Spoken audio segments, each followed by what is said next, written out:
अरे माँ जी, जल्दी चलिए, देखिए आपके घर के बाहर एम्बुलेंस आई है। गायत्री भागती हुई दरवाजे पर आती है। तभी उसकी बहू चांदनी को एम्बुलेंस से बाहर लाया जाता है। हे भगवान, ये मेरी बहू को क्या हो गया? एक्सीडेंट हो गया माँ जी। अरे लेकिन ये कैसा एक्सीडेंट है? चोट तो कहीं नजर नहीं आ रही। अरे माँ जी, दिमाग में अंदरूनी चोट लगी है और ये अपनी याददाश्त खो बैठी है। हैं? मेरी बहू याददाश्त खो बैठी है, अब क्या होगा? आप फिक्र मत करिए, बस इनका अच्छे तरीके से ख्याल रखिए। मैंने दवाइयाँ दे दी हैं, अब मैं चलता हूँ। अगले दिन अब तेरी तबीयत कैसी है बहू? बहू? किसकी बहू? हम भैरवगढ़ की ठाकुर विक्रम सिंह की बेटी रूपवती हैं। हम एक राजकुमारी हैं और तुम हमारी दासी हो बुढ़िया। अरे बेटा विशाल, बहू कैसी बहकी बातें कर रही है। अरे कुछ मत पूछो माँ, रात को मुझसे अपने पैर दबा रही थी। सर पर चोट लगने की वजह से इसका दिमाग पूरी तरह खराब हो गया है और ये अपने आप को राजकुमारी समझ रही है। तभी वहां चांदनी आ जाती है। तुम दोनों यहाँ क्या खुसुर फुसुर कर रहे हो?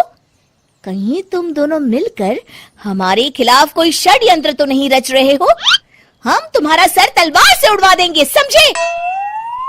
अरे नहीं नहीं राजकुमारी जी, हम तो आपके सेवक हैं। भला हमारी इतनी हिम्मत? कहिए, आपने यहाँ हॉल में आने का कष्ट कैसे किया? हमें बहुत भूख लगी है। ए दासी, जल्दी से हमारे लिए भोजन का प्रबंध करो।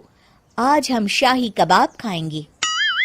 विशाल अपनी माँ को चांदनी की बात मानने के लिए इशारा करता है।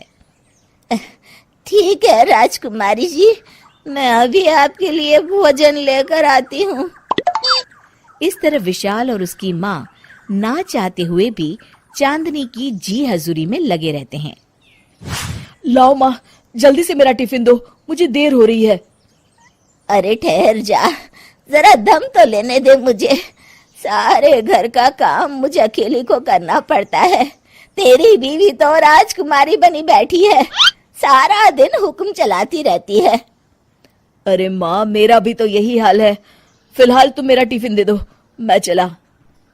रुको, कहाँ जा रहे हो? अरे मर गया रे, ये कहाँ से आ धमकी? आज हमारा जुहू चौपाटी घूमने का मूड है और हमें अपने लिए नई साड़ियाँ भी खरीदनी है। चलो जल्दी से अपना वाहन निकालो और हमें ले चलो। अरे अब तो मैं गया काम से। अगर आज मैं वक्त पे ऑफिस नहीं पहुंचा तो मेरा बॉस मुझे नौकरी से निकाल देगा। मरता क्या न करता। आखिरकार विशाल चांदनी को घुमाने ले जाता है और चांदनी अपने लिए ढेर सारी शॉपिंग भी करती है। ए दासी, टीवी पर कपिल शर्मा के आने का समय हो गया है, जल्दी से टीवी शुरू करो। अरे वाह, कपिल शर्मा तुझे याद है, बाकी कुछ याद नहीं। बहू तू तो बड़ी चालू लगती है, अपने फायदे की हर चीज तुझे याद रहती है।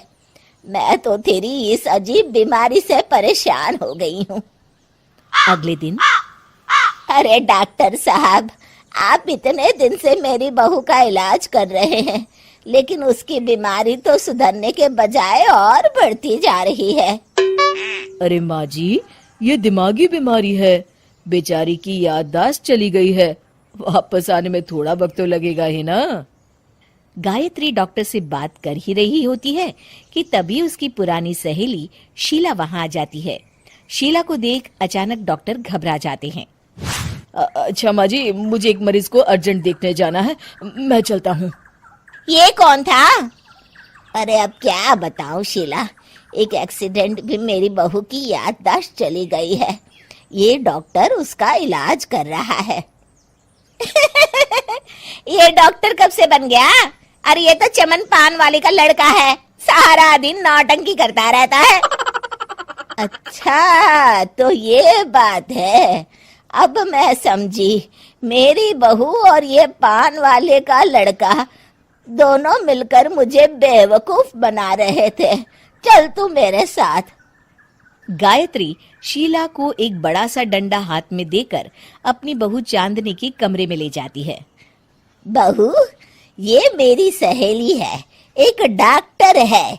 इसने तेरे जैसे न जाने कितनों का इलाज 2 मिनट में कर दिया है। इसका कहना है कि सर पर जहाँ चोट लगी हो, अगर उसी जगह दोबारा किसी बड़े डंडे से जोर से मारा जाए तो मरीज की याददाश्त वापस आ जाती है। देख, हम डंडा भी लाए हैं। अपनी सास की बातें सुनकर और हाथ में बड़ा डंडा देख चांदनी घबरा जाती है। अरे बाप रे, मैं तो फंस गई। इस डंडे की एक बार की वार से ही मैं तो चारों खाने चित हो जाऊंगी। अब क्या करूं, क्या करूं, क्या करूं? लेकिन गायत्री, डंडा सर पर ठीक उसी जगह लगना चाहिए जहाँ चोट लगी है। अरे तू चिंता मत कर, 2-4 बार मारूंगी तो एक बार तो सही जगह लग ही जाएगा ना। चल बहू, तैयार हो जा। अरे नहीं नहीं माँ जी, मुझे मत मारिए। दरअसल घर के काम करने से बचने के लिए मैंने ये सब नाटक किया था। मुझे माफ कर दीजिए, मैं कान पकड़ती हूँ। दोबारा ऐसी गलती कभी नहीं करूंगी।